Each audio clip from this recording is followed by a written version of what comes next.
کس طرح سے سیدہ نے بشر کو قیامت تک آنے والے باضمیر باشعور سوچنے والے انسانوں کو دو راہی پہ کھڑا کیا. اب سمجھے جو بات میں عرض کرنا چاہ رہا ہوں، البتہ یہ بات شاید قواعد میں عرض نہ کرتا، لیکن بات اس روز کی شروع اس لیے عرض کی گئی ہے. معصوم جو کوئی گناہ نہ کرے، نہ کسی حرام کا ارتکاب کرے، نہ کوئی واجب چھوڑے. اب آپ مجھے بتائیں کہ یہ جو آپ سلام کر رہے ہیں، السلام علیکم یا علیہ السلام یا السلام علیکم، جن لفظوں کے ساتھ سلام کریں، اس کا شرعی ہو کیا؟ واجب سلام کرنا واجب نہیں، مستحب ہے. لیکن اگر آپ کو سلام کرے تو اس کا جواب دینا واجب. اگر آپ نماز پڑھ رہے ہیں اور حالت نماز کی آپ پر سلام کر رہے ہیں، آپ کیا ہو جواب دیں گے یا نہیں دیں گے؟ کیا فرماتے ہیں راولپنڈی کے علماء مشتری نہیں اختلاف ہو گئے. لیکن نماز کی حالت میں اس سلام کا جواب دینا واجب. البتہ حکم میں جن لفظوں کے ساتھ سلام کیا ہے ان لفظوں کے ساتھ جواب دیا ہے. اگر اس نے کہا السلام علیکم آپ کے سلام علیکم، اگر اس نے کہا السلام علیکم آپ کے سلام علیکم، اگر اس نے کہا کہ علیکم السلام آپ کی علیکم السلام، اگر کہ السلام علیکم آپ کی السلام علیکم. لیکن یہ منع ہے کہ ہم پر رحمۃ اللہ تبارک نہ. لیکن سلام کا جواب نماز کی حالت میں دینا بھی واجب ہے.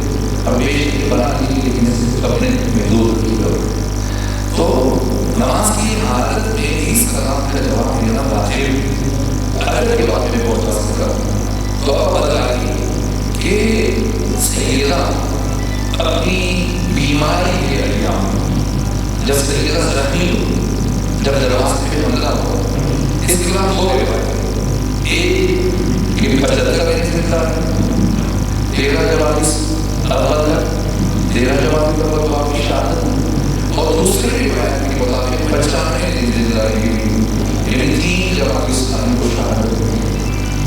تو یہ 20 دنوں کو ان کو ایام قابلیہ کہتے ہیں. 13 جوابی اول سے 3 جوابی ثانی، ان دو روایتوں کو جمع کر دیا اور ان 20 دنوں کو 100 کے طور پر منایا جاتا ہے.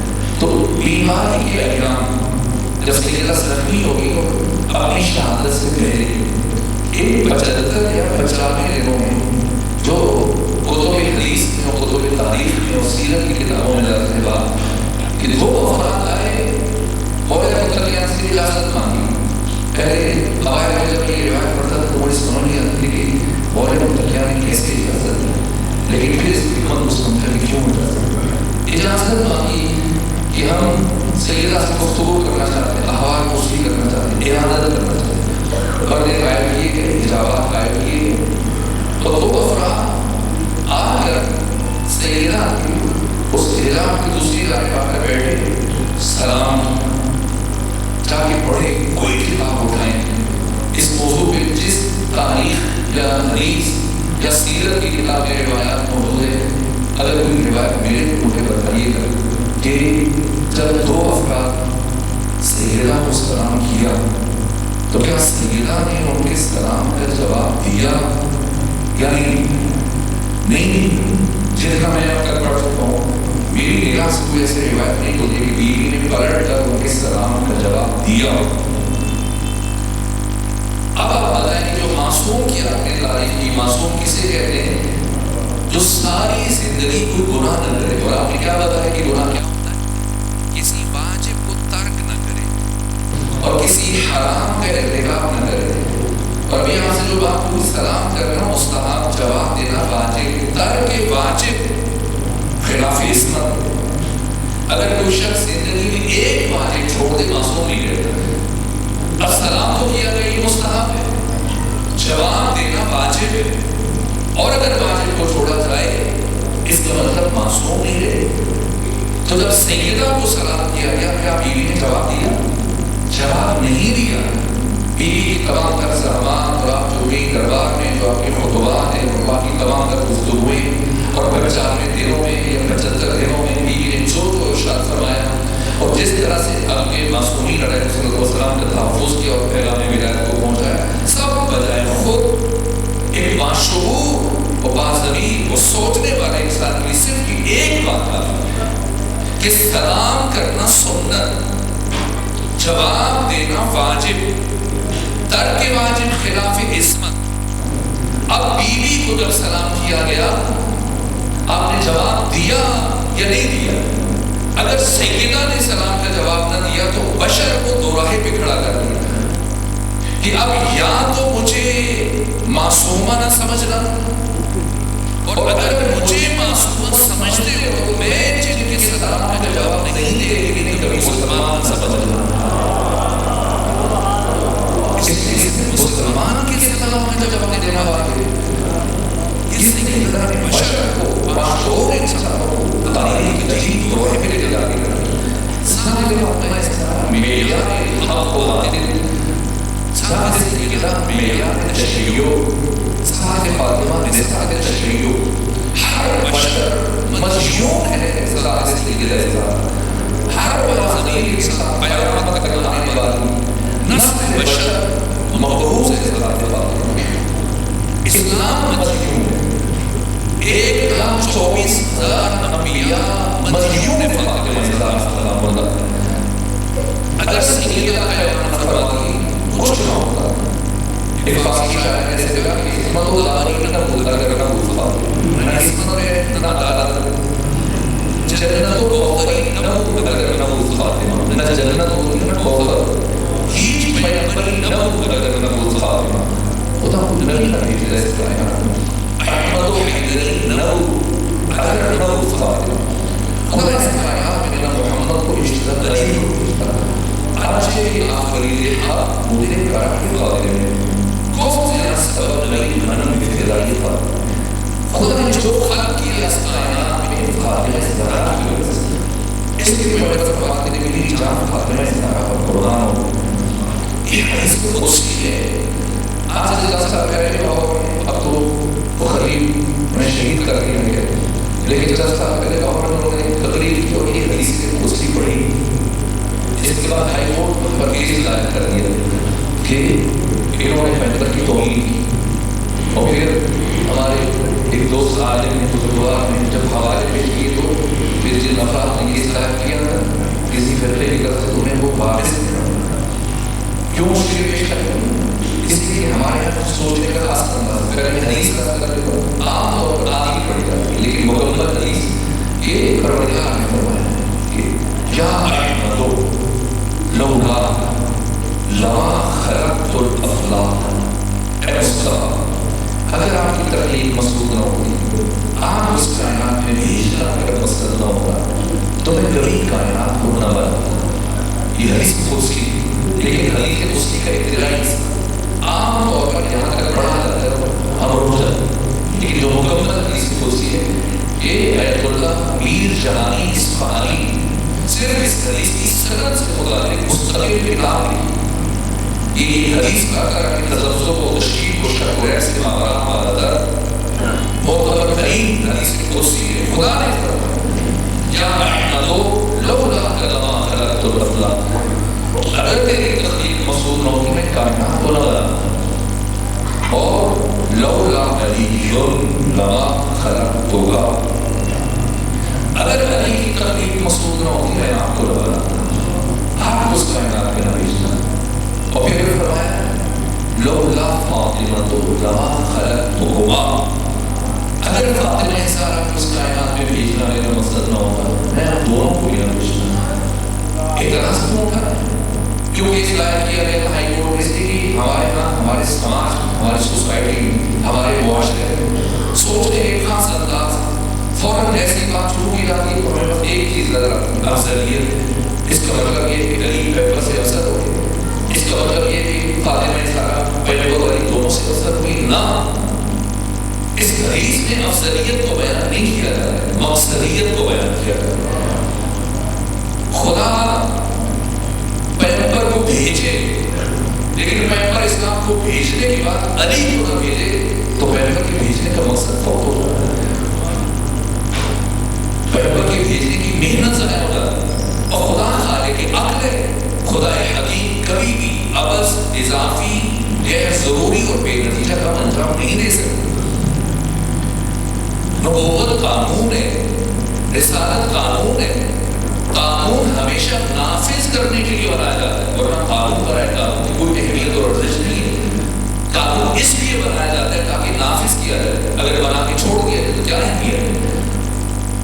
اس قانون نبوت و قانون رسالت کے نفاذ کا نام نظام رسم ولایت ہے۔ اس لیے حق تعالیٰ نے پیغمبر کی تمام تر رسالت کو موقوف قرار دیا اور فرمایا بلغ، پہنچائیے۔ یہ کب کہا تھا؟ جب پیغمبر اسلام کی زندگی کی صرف 3 مہینے 28 دن بعد 99.99% دین پیغمبر پہنچا چکے ہیں۔ شاید ہی کوئی 1-2 باتیں رہے جنہیں پیغمبر نے نہ پہنچایا۔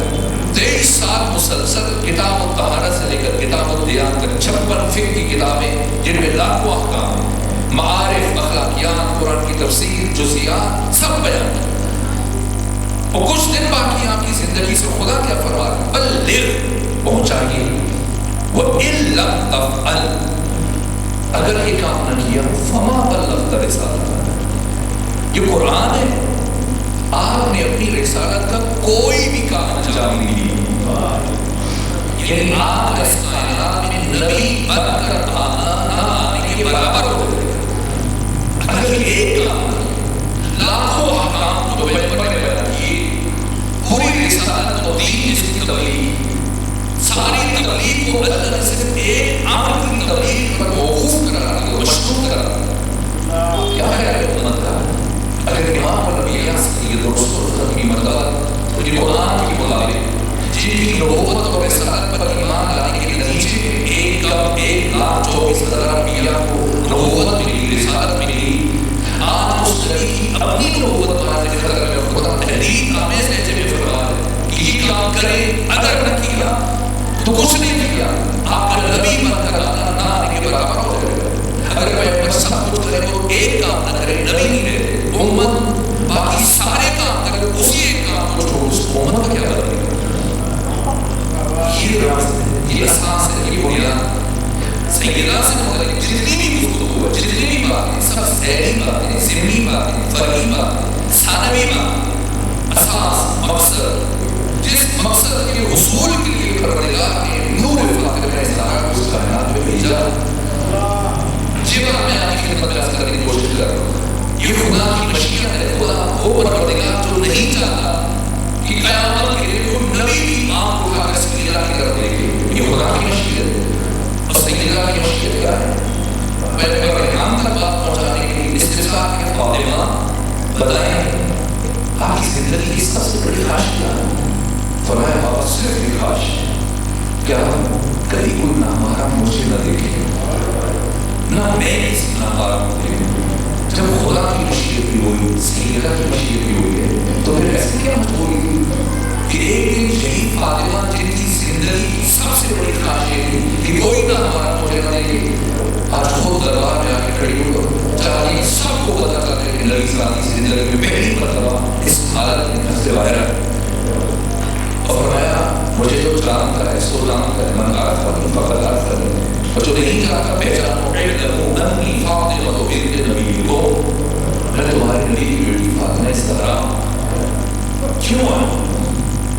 فضل کے لیے، چند درختوں کے لیے، البتہ میں چند درخت کہہ رہا ہوں، اس کا مطلب یہ نہیں فضل سے بھی بات عام طور پہ کہتے ہیں لفظ فضل غلط، فضل درست، اور فضل کی بات نہیں، باغات پر مختلف ایک وسیع و غلیظ دریا، آپ حضور اللہ میں پڑھ لیجیے باقی تاریخ جو موضوع کتابیں جو اس کا وضو ذرا بیان کیا گیا ہے، خود ایک بڑا دریا جس کے اندر قلعہ بھی موجود، اور ساتھ میں ہجری کی آبائے میں جب جنگ خیبر فتح ہو اور یوشع بن نون فضل جو جگہ ہے، اس جگہ کو فضل بن حام ایک فرد ہے جس نے آباد کیا تھا، یہاں حضور باغات پہلی دفعہ ہے، اسی کے نام سے یہ جگہ اس کا نام فضل بن گیا ہے۔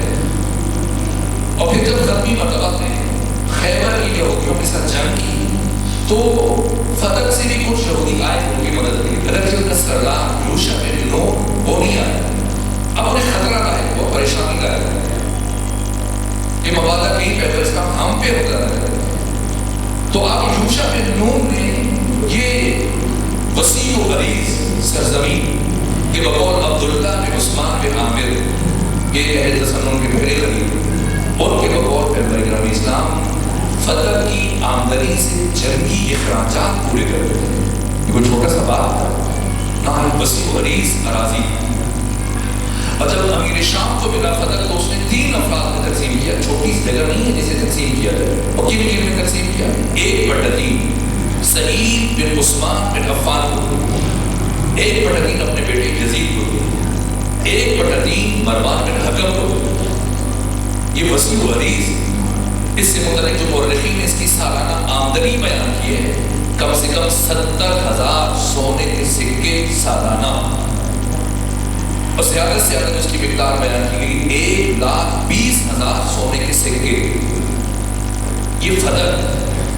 البتہ اگر آنے والے 2 دنوں میں ضرورت پیش آئے گی اس جیسی گفتگو آگے بڑھی تو میں مزید اس کی حکمت بھی آپ کے سامنے عرض کر رہا ہوں کہ پیغمبر نے فتح سیدہ کو کیوں لیا. اس لیے 4 سالوں میں فتح کی ایک کھجور بھی سیدہ کے استعمال میں نہیں ہے، نام کے بچوں نے استعمال کیا. 4 سال مسلسل فتح سیدہ کے پاس رہا ہے. وراثت بعد کی بات، سیدہ نے وراثت کی بات بعد میں کی. پیغمبر اسلام نے اپنی حیات طیبہ میں فتح سیدہ کو ہبا، اور ایسے ہی فتح میں پیغمبر اسلام کی تعلیم میں آیا. تفصیلات میں جو اس کر رہا ہوں کہ گفتگو تعلیم سے شروع کر گفتگو اور شروع کو تو ہمیں تدریس سے آگے بڑھے. لیکن آج آپ چند کی ابتدائی باتیں عرض کر کے آپ کی رحمت کو تمام کریں تو بس ایک ہے کہ اتنی وسیع و عریض اراضی میں پیغمبر اسلام نے سیدہ کو کیوں دی. یہ ہے لیکن یہ جتنی بڑی اراضی ہے سیدہ کے مقام اور شرف سے اس کی کیا حیثیت ہے کہ اسلام ہے. اب یہاں اس کی مگیش لاغنی کی نام یہاں تک پروان ہے. اگر کسی بارگاہ یہاں راستے سے کوئی خاتون گریہ کرتے ہو آج آپ کے سامنے آ کے فریاد کر کہ میں اس سامنے گلی سے گزر رہی، اس سڑک سے گزر رہی اور اس کی اوقات نے مجھے میرا مال چھین لیا، میری رقم چھین لی، میری گھڑی چھین لی، بتائیں آپ اس خاتون سے متعلق کیا رائے کر رہے ہیں؟ مثبت جنت آپ نے بھی ٹھیک ہے خاتون کا نقصان ہو استعمال ہو گیا، لیکن اتنے نامحرموں کے سامنے سے کھڑے یوں فریاد نہیں کرنا چاہتے. آپ ایک عام گھریلو خاتون کی مناسب نہیں سمجھتے تو وہ ہی جس کی زندگی سب سے بڑی خواہش ہے کہ کوئی نامحرم مجھے نہ دے، نہ میں اس کی نامحرم کو دے. جتنی بڑی آمدنی و فضل کی سیدہ کی عزت و عظمت و شرف و مقام و عبادت فضل کی کیا ہے جو بیوی خود مارنے کی جنت میں مالک دوست کرنے والے کی گانا پھر کیوں گئی. فضل محض ایک وسیلہ ذریعہ تھا تاکہ اس کے آگے کے چہرے سے لگاؤ کو اٹھا سکے. فتح سیدہ کی مجبوری قیامت تک آنے والی نسلوں کو مومن بنانا یہ فاطمہ زہرا کی مجبوری. قیامت تک آنے والی باضمیر اور باشعور انسانوں تک پیغام ولایت کو پہنچانا یہ سیدہ کی مجبوری. میں اس مطلب کو بیان کرنے کی کوشش کروں گا. ایک مجالس سے ازاد و فلسفہ بس آج کی ابتدائی مجلس میں اسی حد تک میں اتفاق کروں تاکہ ہم اپنے بچوں کو اپنی نسلوں کو یہ پیغام منتقل کریں. یہ جو دین ہمارے پاس ہے، یہ جو حلال و حرام کا تصور ہے، یہ جو آپ آسان سنتے اور آسان کے اندر علی ولی اللہ کا لفظ کو یہ جملہ سنتے ہیں بخدا آپ کی جملہ حسب ہو جاتا ہے یہاں تک کہ محمد رسول اللہ کا لفظ بھی نہ ہو. دین اس حق میں کبھی نہ ہوتا اگر سیدہ دربار میں جاتے ہیں. جو کچھ بنا میں دین اس پر امت کے پاس ہے، جس کے پاس بنا میں دین جو کچھ ہے صرف اور صرف اولاد فاطمہ اور ذات فاطمہ زہرا کی وجہ سے. بشر مدیون. اور ہم کوشش کریں گے کہ اگلے 2 دنوں میں سیدہ کے خطبے کی اقتباسات اور سیدہ کی شخصیت کا اہم ترین پہلو جو یہ ایام فاطمہ میں بیان ہو. لیکن چونکہ مجھے ابھی میرے محترم جو یہاں کے منتظم ہیں ان میں خواہش ہے کہ میں ایام کی اہمیت سے بولوں تو سیدہ کی شخصیت کے باقی پہلوؤں سے علاوہ خوب ذات فاطمہ زہرا راز پروردگار ذات فاطمہ زہرا سلام اللہ علیہا حق تعالیٰ کی وہ عطا کہ جب آپ کے وسیلے سے پروردگار سے کچھ مانگے تو پروردگار کبھی رد نہیں کرے. سیدہ کا جو شرف مقام اور ادب انسان حیران ہو رہا ہے. صاحب تفسیر کشاف جار اللہ زمخشری اہل سنت آتے ہیں 538 ہجری میں ان کی وفات. اہل سنت عالم اس کے باوجود وہ جملہ لکھا اپنی تفسیر میں جو کسی شیعہ مفسر نے نہیں لکھا. اس سیدہ کا شرف سورہ دار کی سورہ انسان سورہ اللہ کی تفسیر کرتے ہوئے کہا کہ اللہ نے جنت کی جتنی نعمتیں ایک ایک دو دو چار چار کر کے پورے قرآن مجید میں منتشر طور پر بیان کی تھی، ان ساری نعمتوں کو اللہ نے سورہ دہر میں اکٹھے کر چار نعمتیں ایک سورہ میں، 10 نعمتیں ایک سورہ میں، 5 نعمتیں ایک سورہ میں، لیکن ساری نعمتیں اللہ نے ایک سورت میں اکٹھے بیان کی۔ کون سا سورہ ہے؟ سورہ دہر، سورہ اللہ، سورہ انسان۔ لیکن اللہ نے اس سورہ میں ایک نعمت کے بیان کو چھوڑ دیا، وہ کون سی نعمت ہے؟ حور جنت۔ اللہ نے سورہ دہر جنت کی ساری نعمتوں کا ذکر کیا لیکن حور جنت کا ذکر نہیں فرمایا۔ کہا کیوں؟ کہا اس لیے اللہ نے اس سورہ کو صدیق کبریٰ سیدہ زہرا کی شان میں قصیدہ بنا کر اتارا، تو اب بیوی کی موجودگی میں کسی حور کا ذکر کرنا پروردگار نے خلاف ادب سمجھا۔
لیکن استاد کی بات میرے دل کو لگی اور پھر اگلے استاد کے آنے سے پہلے میں سوچ رہا کہ کیا کروں کہ مجھے سمجھ میں آئے اور سمجھ نہیں آیا تو میں نے وضو کیا اور 2 رکعت نماز سجدہ استراحت کرنا دیا اور پھر بیوی کے توسط سے میں نے پروردگار سے دعا مانگی کہ پروردگار تو فرماتا ہے نور تو مجھے یہ نور عطا کر میں وعدہ کروں کہ کبھی اپنے استاد پر آشکار نہیں کروں گا اور پھر اللہ نے سیدہ کے صدقے مجھے اتنا علم تھا کہ استاد جو بھی بیان کرنا چاہتے تو مجھے میرے سے معلوم ہو سمجھ آتا لیکن میں اپنے استاد پر ظاہر نہیں کرتا جس کے پاس لوگ خود ہی وفات الجنان بارگاہ ہے یہاں پر یقیناً آپ کے گھر میں یہ کتاب موجود ہے وفات الجنان کس نے لکھی شیخ عباس قومی نے لکھی یہ شیخ عباس قومی علیہ الرحمہ صفت الاسلام ان کی ایک اور کتاب ہے سیدہ کی محبت پوری سیدہ کی مسائل پر انہوں نے کتاب لکھی شیخ عباس قومی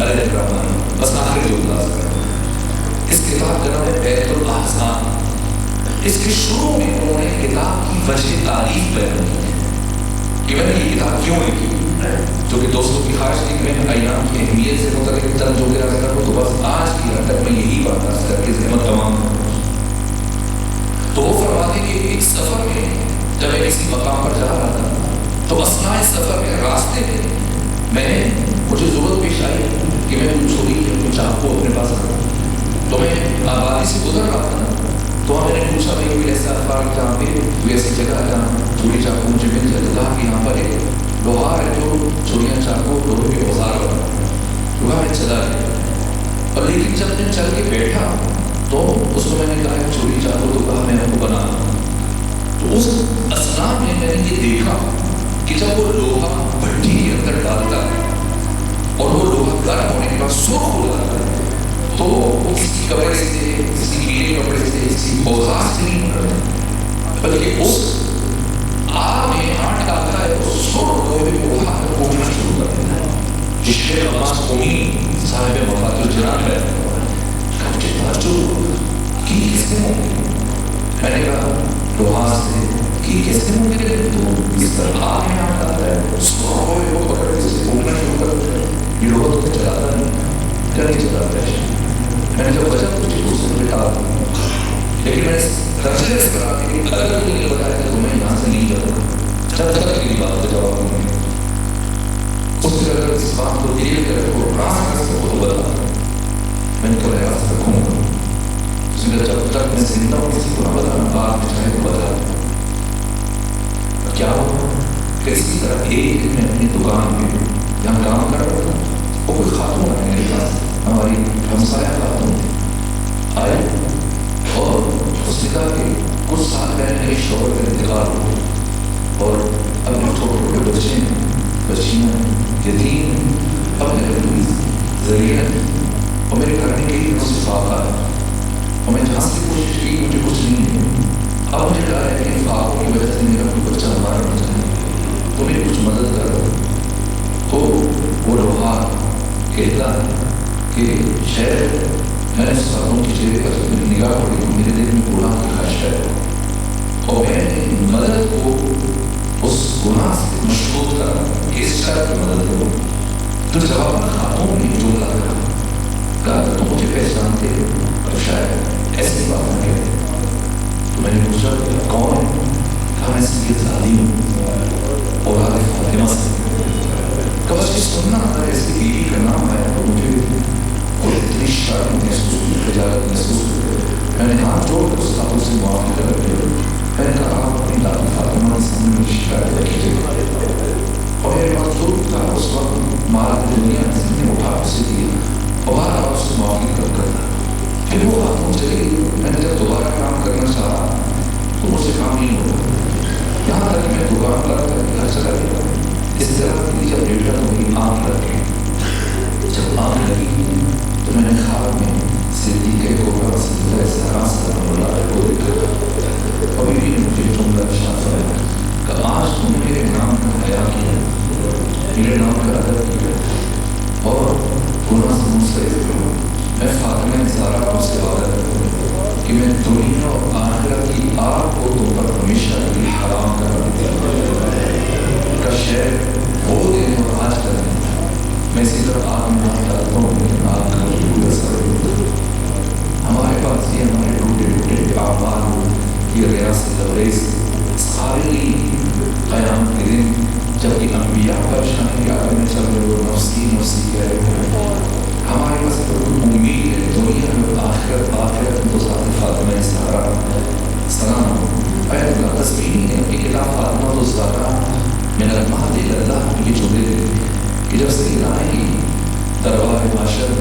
معاشر میں، تو سب سے پہلے پروردگار جس ہستی کو جنت میں داخل ہونے کی خواہش کریں گے وہ سیدہ ہوگا.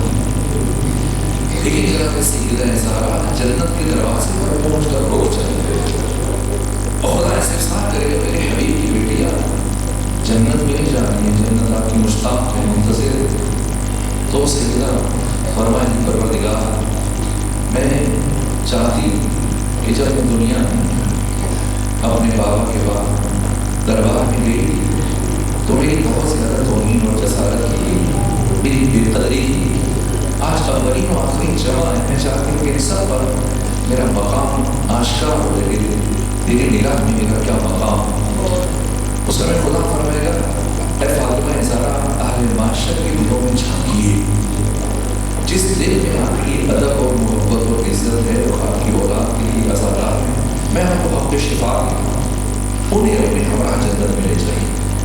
تو امام صادق فرماتے ہیں کہ ہماری دادی فاطمہ زہرا اہل معاشر میں سے اپنے محبوں کو اس طرح سے چنے گی جس طرح سے ایک پرندہ ناقص دانوں کے درمیان سے سالم دانے چن لیتا ہے. یہاں تک کہ سیدہ اسی طرح جنت کے دروازے پر کھڑی ہوئی، خدا استفسار کرے گا میرے حبیب کی بیٹی آپ جنت میں کیوں نہیں جا رہی.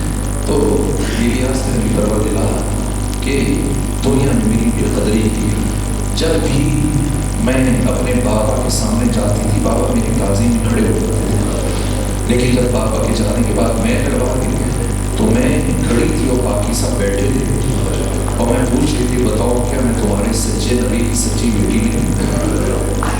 تو کسی نے تائیدت یہ نہیں کہا فاطمہ زہرا ہم سچ ہو گئے. میں چاہتی ہوں کہ آج میری قدر و مقام کما حق ہو ہے معاشر کے سامنے آیا ہوں. تو خدا فرمائے گا اے فاطمہ اہل معاشر کے دلوں میں جھانکیے، اگر ان میں سے کسی نے آپ کے محب کو کھانا کھلایا یا اسے لباس دے دیا یا اس کی غیبت کو رد کیا کہ فلاں کو برا نہ ہو سیدہ زہرا کا محب ہے، میں آپ کو حق شفا دیتا ہوں، اس سے بھی اپنے ہمراہ لے جائیں. بس میرے ہمارے پاس سوائے شفا سیدہ کی اور کچھ نہیں. دنیا و آخرت کی امید اس سیدہ زہرا یہ بیوی کا ادب ہے جو انسان ساز ہے، جو آخرت ساز ہے، لیکن اس بیوی کے دروازے کی حرمت کو پائمال کیا گیا اور معصومین علیہ السلام کی زندگی کا سب سے بڑا یہ ذوق ہے. یہاں تک کہ خود حضرت عباس سے متعلق ایک روایت میں آپ کو بیان کرتا ہوں. ایک دن مولا کو تقیہ کر اپنے بیت الشرف میں داخل ہوئی تو دیکھا کہ ام البنین پریشانی کے حال کا پہلا کس نے چل گیا. حضرت سلام کیا فرمایا ام البنین خیریت کیا مستعد بے چین کیا ہوا؟ کہا بہت ہوا عباس کا سے ابھی تک باقی سے حضرت نے فرمایا ام البنین عباس چھوٹے آج ہے کہ حضرت آقا میں حاصلین مدینہ سے ڈرتی مبارک کوئی میرے بیٹے عباس کو نقصان نہ پہنچا. آقا اگر آپ کی باعث زحمت نہ ہو تو آپ عباس کو تلاش کر کے لے آئیے. امیر المومنین ام البنین کی خواہش کے احترام میں کیسے چلے کہاں پہنچی جنت الفقیر کیا دیکھا پھر کب کے قریب ابو الفضل عباس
اسلام ایسے مومنین کی زندگی کو فاتحہ پڑھنے والا ہے، اپنے تمام مومنین اور مومنین اور خصوص کو عالم بزرگوار جناب قاسمی صاحب جن کا انتقال ہو گیا، سب کی سارے ثواب اور درجات کی بلندی کی سورہ